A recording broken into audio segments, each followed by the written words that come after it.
On the road again with the Richmond Flying Squirrels as the Squirrels made their annual sojourn to northern New England last week. 3 games in Manchester, New Hampshire, and 3 games here at Hadlock Field in Portland, Maine. Now I'm standing outside this facility, built in 1994. You can see the Portland Sea Dogs mascot right behind me. That's Slugger, by the way, as the Sea Dogs have been affiliated with the Boston Red Sox organization since 2003. And that affiliation very apparent to anybody who walks through these gates, as the first thing you'll notice at this ballpark is what's called the Maine Monster, a 37-foot high left field wall, a near exact replica to the Green Monster at Fenway Park. And of course, that is a park that all these players hope to one day play in.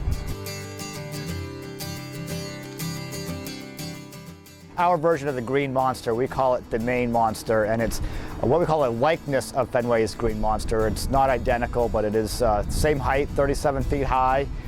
We are 5 feet further down the line, 315 as opposed to 310 at Fenway.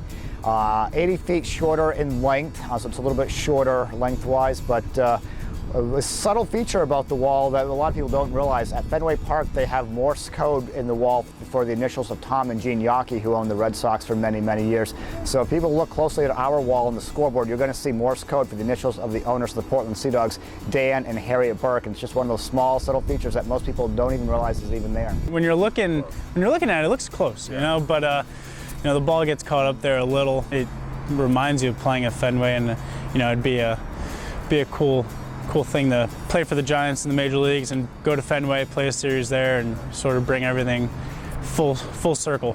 Any former Sea Dog that's currently on the 25-man roster of the Red Sox, and we also include DL players as well, gets honored with a jersey up on the stadium. They're not retired numbers, we're just honoring the players that are on the current 25-man roster of our Major League affiliate. And I think if you look up right now, there's probably 15 or 16 jerseys up there, so more than half the roster has come through Portland. Papelbon, Lester, Clay Buckholz, Jacoby Ellsbury, but the best guy I've ever seen here was 2 years ago, Mookie Betts. Looking at the fact that the guy was in low A in 2013, he went to high A, he struggled in low A, he came here in the cold environment, led off, dominated for 2 straight months. Game-changing player on the base paths, great base runner, great defender, but also the players were in awe of him. I've never seen players in awe of another player. Swinging a drive, hit to deep left field, Perkins looks up, and that ball is into the net above the Maine Monster, a no-doubter off the bat of Mookie Betts. Jackie Bradley Jr. is one of the favorite guys to come through here over the years. You could tell when he was playing at this level, he just had that special skill that he was going to be a good everyday Major League Baseball player. And with the Red Sox team right now, it's filled with young talent that's come through Portland.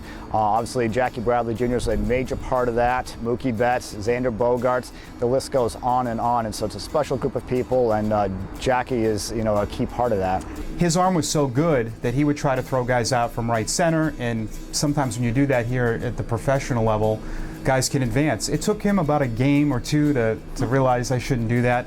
But you could see the power, and now you're seeing it in the big leagues. But just a great approach, willing to work harder than anybody, a great family background, but I think the work ethic, the guys that come through here that have gotten to big leagues, they want to work. They want to face big league rehabbers. They want to hit early batting practice, take early ground balls. Jackie and Mookie were guys that you pay to watch do something else than hit, and you can't say that a lot about a baseball player.